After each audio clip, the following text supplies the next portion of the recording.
अब्बू ने बच्चों के लिए ये रिश्ता मान लिया है, अब्बू ने संजीदगी से कहा। मगर इसका मतलब ये नहीं कि पुरानी बातें ख़त्म हो गई हैं। ताया अब्बू ने गहरी सांस ली। मैं मानता हूँ, मगर शायद वक्त के साथ सब ठीक हो जाए। ये बातें अगरचे आहिस्ता हो रही थीं, मगर इनका असर अब भी बाकी था। इधर मैं और अंसर पहली बार एक ही घर में, एक ही माहौल में, मगर सबके सामने बैठे थे। हम दोनों के दरमियान खामोशी थी, मगर इस खामोशी में एक सुकून था। अंसर ने आहिस्ता से कहा, आखिरकार हम यहाँ तक पहुँच ही गए। मैं मुस्कुरा दी। हाँ, मगर रास्ता आसान नहीं था। वो हल्का सा हंसा। और शायद आगे भी आसान ना हो। मैंने उसकी तरफ देखकर कहा, जब साथ हो तो सब आसान लगता है। ये लम्हा जैसे हमेशा के लिए रुक जाए, मगर जिंदगी रुकती नहीं। रिश्ता तय हो चुका था और अब बात मंगनी की तारीख तक पहुंच गई थी। घर में खुशियों की तैयारियां शुरू हो चुकी थी। कपड़े, जेवर, दावतें, हर तरफ एक खुशगवार मसरूफियत थी। मगर एक दिन अचानक अब्बू ने मुझे बुलाया। उनके चेहरे पर संजीदगी थी। बेटा, एक बात करनी है। मेरा दिल हल्का सा घबरा गया। जी अब्बू, उन्होंने आहिस्ता से कहा। अंसर को शहर से बाहर जाना पड़ेगा। मैं चौंक गई। क्या? क्यों? उसे एक बड़ी यूनिवर्सिटी में दाखिला मिला है, दूसरे शहर में, अब्बू ने बताया। ये उसके मुस्तकबिल के लिए बहुत ज़रूरी है। मेरा दिल एक बार फिर उदास हो गया। क्या फिर से दूरी? उसी शाम अंसर आया। मैंने उसे देखा तो दिल भर आया। तुम जा रहे हो? उसने आहिस्ता से कहा। हाँ, मगर इस बार फ़र्क ये है कि हम एक दूसरे के हैं। मैंने आंखों में आंसू लिए कहा। फिर भी दूरी तो होगी ना? वो मुस्कुराया। दूरी सिर्फ जिस्मों की होती है, दिलों की नहीं। मैं खामोश हो गई। ये सब हमारे मुस्तकबिल के लिए है, उसने नरमी से कहा, ताकि कल हम बगैर किसी डर के साथ रह सकें। मैंने सर हिला दिया। ये मोहब्बत अब सिर्फ एहसास नहीं रही थी, जिम्मेदारी बन चुकी थी।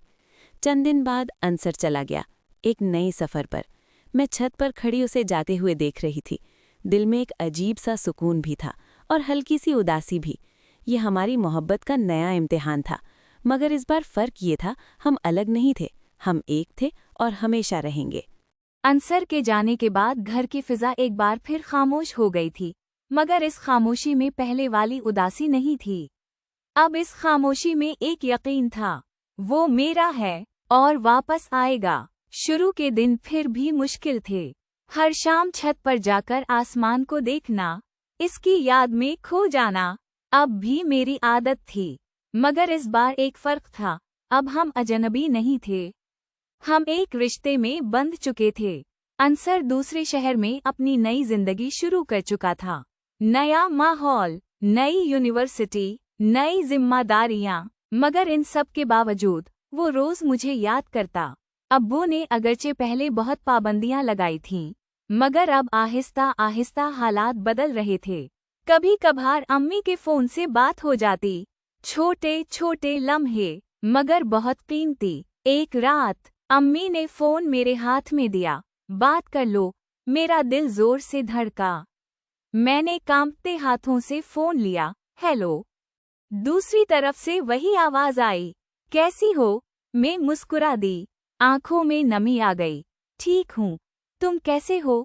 तुम्हारे बगैर अधूरा। वो हल्के से हंसा।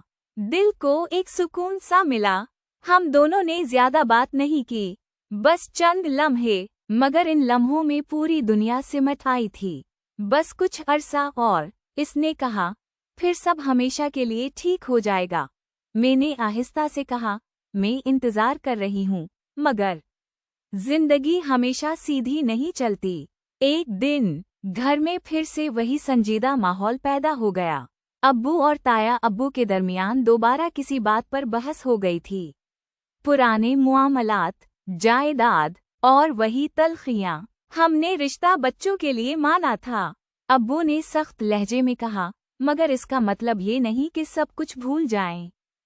ये अल्फाज मेरे दिल में डर बनकर उतर गए। क्या फिर से सब कुछ बिगड़ जाएगा? उसी रात मैंने अंसर को कॉल की। मुझे डर लग रहा है, मैंने धीरे से कहा। घर में फिर से हालात खराब हो रहे हैं। चंद लम्हे खामोशी रही। फिर इसने पुराज़म लहजे में कहा, इस बार कुछ नहीं बिगड़ेगा। कैसे? मेरी आवाज कांप रही थी। क्योंकि इस बार हम कमजोर नहीं हैं। इसने मजबूती से कहा, अगर कोई मसला आया तो मैं खुद आऊंगा और सब ठीक करूंगा। इसके अल्फाज ने मेरे दिल को थोड़ा सुकून दिया, मगर हम दोनों नहीं जानते थे कि ये सिर्फ एक छोटा सा मसला नहीं था। ये एक ऐसा इम्तिहान बनने वाला था जो हमारी मोहब्बत को एक बार फिर आजमाएगा। क्या इस बार भी हम कामयाब होंगे या किस्मत एक बार फिर हमें आजमाएगी? घर का माहौल दिन बदन बोझल होता जा रहा था। अब्बू और ताया अब्बू के दरमियान बात अब सिर्फ तलखी तक महदूद नहीं रही थी, बल्कि खली नाराजी में बदल चुकी थी। हर दिन कोई ना कोई बहस, कोई ना कोई इख्तिलाफ, और इन सब के बीच मैं और अंसर का रिश्ता। एक शाम अब्बू ने सख्त लहजे में कहा, अगर यही हालात रहे तो ये रिश्ता आगे नहीं बढ़ सकता। मेरा दिल एकदम डूब गया। अब्बू प्लीज, मेरी आवाज लरज गई। उसमें हमारी क्या गलती है? गलती तुम्हारी नहीं, मगर हालात की है, अब्बू ने वाज़ेह अल्फाज में कहा। हम ऐसे रिश्ते में अपनी बेटी को नहीं डाल सकते जहां हर वक्त कशीदगी हो। ये अल्फाज मेरे दिल को चीर गए। उसी रात मैंने अंसर को फ़ोन किया।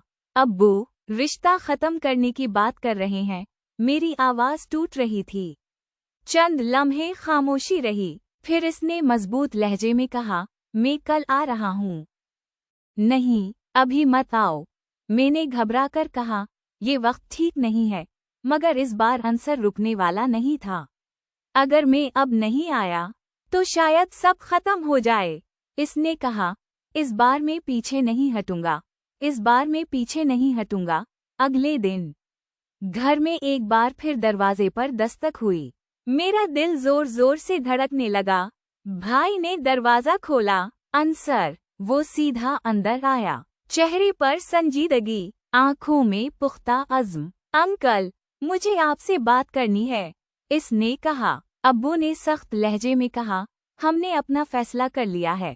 फैसला बदल भी सकता है, अंसर ने बगैर डरे जवाब दिया। कमरे में खामोशी छा गई।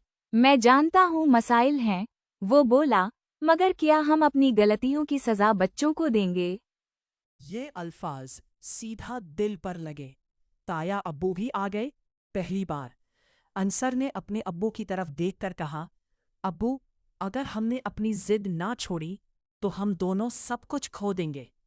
कमरे में एक अजीब सा सुकूत छा गया। कुछ लम्हों बाद ताया अब्बू ने आहिस्ता से कहा, शायद वक्त आ गया है कि हम अपनी पुरानी बातें ख़त्म कर दें। अब्बू ने उनकी तरफ देखा। पहली बार दोनों की नज़रों में वो सख्ती नहीं थी,